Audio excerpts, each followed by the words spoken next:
বাবরের মুক্তিবার্ষিকী আমরা পালন করার জন্য একটু উপস্থিত হয়েছি। আমি বলবো আমি ফখরুদ্দিন মোহাম্মদ বাবর। আমার পাশে বসে আছে যে খোকন রবি, তিনি ফখরুদ্দিন মোহাম্মদ বাবর। তার পাশে যে বসে আছে মামুনুর রশিদ মামুন, তিনি ফখরুদ্দিন মোহাম্মদ বাবর। অথবা এই থেকে যে বসে আছে জসিম ভাই কিংবেদিয়া, ওনারাও ফখরুদ্দিন মোহাম্মদ বাবর। আমরা এক একজন ফখরুদ্দিন মোহাম্মদ বাবর হতে পারতাম, আমরাও এক একজন ফখরুদ্দিন মোহাম্মদ বাবরের মতো জীবন দিতে পারতাম। জীবন মৃত্যু পায়ের ভিত্ত করে, জীবন যৌবনের সকল প্রলোভনকে উপেক্ষা করে এই বাংলাদেশে, এই বাংলার মাটিতে জনক হত্যার বিচার চাওয়ার জন্য, এই বাংলার মাটিতে মুজিববিহীন বাংলায় 21 বছর ধরে বিচারের বাণী নীরবে নিভিতে কেঁদেছে। সেই বিচার, সেই আইনের শাসন ফিরিয়ে আনার জন্য যে স্বপ্ন নিয়ে ৭১-এর রণাঙ্গনের বীর মুক্তিযোদ্ধারা জীবন দিয়েছে, রক্ত দিয়েছে, সেই স্বপ্নের বাংলাদেশকে ফিরিয়ে আনার জন্য আমাদের পূর্বসূরি বাবর মুজিবরা জীবন দিয়েছিল। আমরাও জীবন দেওয়ার সেই কাফেলায় ছিলাম। আজকে যখন এই সমাবেশের খবর পেলাম, আমি আমার সব কাজ সব কিছু ভুলে দিয়ে সাথে সাথেই বললাম যে আমি এই সমাবেশে আসবো। আমি ধন্যবাদ জানাই বিশেষ করে জসিম ভাই এবং ফরিদ নেওয়াজ ভাইকে। আমার মনে হয় গত 15 বছরে আমি যে সভা সমাবেশগুলোতে অংশগ্রহণ করেছি, আজকের সমাবেশে আমি অংশগ্রহণ করে আমি যে আনন্দ পেলাম সেই আনন্দ পাইনি। আজকে দীর্ঘদিন পর ইতিহাসের পুরনো পাতা থেকে আবার ফখরুদ্দিন মোহাম্মদ বাবরের গল্প আপনাদের সামনে বলতে যাচ্ছি। আমরা মুজিবের গল্প বলতে যাচ্ছি। আমরা এই বাবর মুজিবদের মতো অসংখ্য ছাত্রলীগের নেতা কর্মীর রক্তের বিনিময়ে, জীবনের বিনিময়ে আজকে বঙ্গবন্ধু আওয়ামী লীগ, শেখ হাসিনার নেতৃত্বে রাষ্ট্র ক্ষমতায়। আজকে আমরা ক্ষমতার ভিত্তিতে, আজকে আমরা মন্ত্রী এমপি হচ্ছি, আজকে আমাদের গাড়িতে পতাকা, আজকে আমাদের ছেলেমেয়েরা বিদেশে লেখাপড়া করতে যায়, আজকে আমরা বড় বড় ব্যবসা বাণিজ্যের মালিক হয়েছি, আজকে আমরা সমাজ নিয়ন্ত্রণ করছি, অনেকেই ভালো আছি।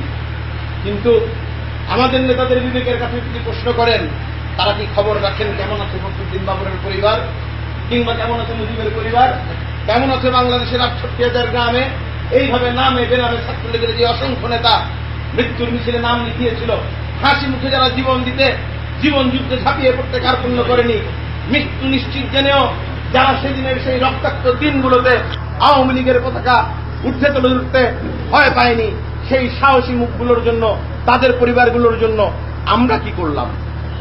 বন্ধুরা আমার, আজকে দুঃখের সাথে বলি, আমি একটা সংগঠন করি, প্রকৃতি ফাউন্ডেশন নামে আমি একটা গবেষণা সংগঠন চালাই।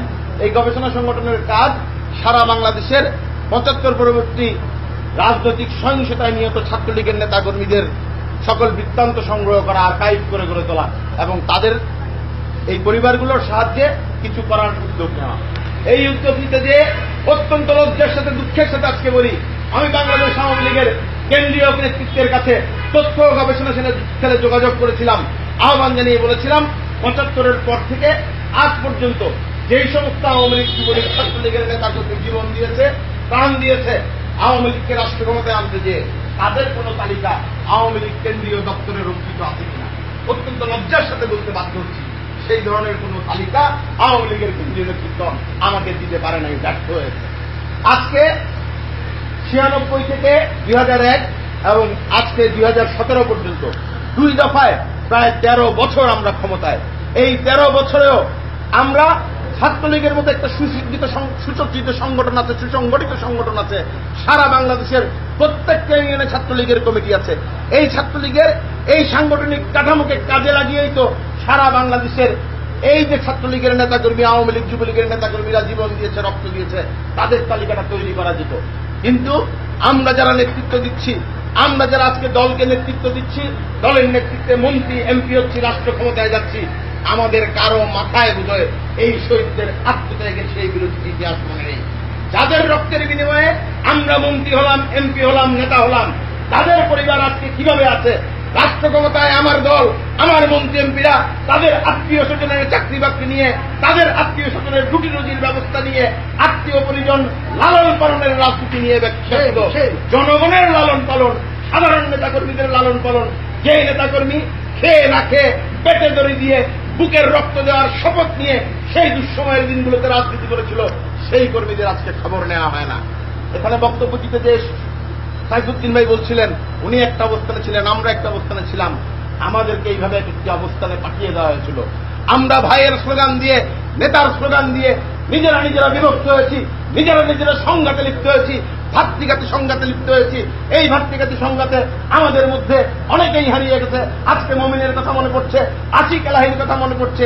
এরকম অনেক প্রতিষ্ঠিতশীল ছাত্র নেতা আমাদের নিজেদের কারণে, নিজেদের দ্বন্দ্বের কারণে জীবন দিয়েছে।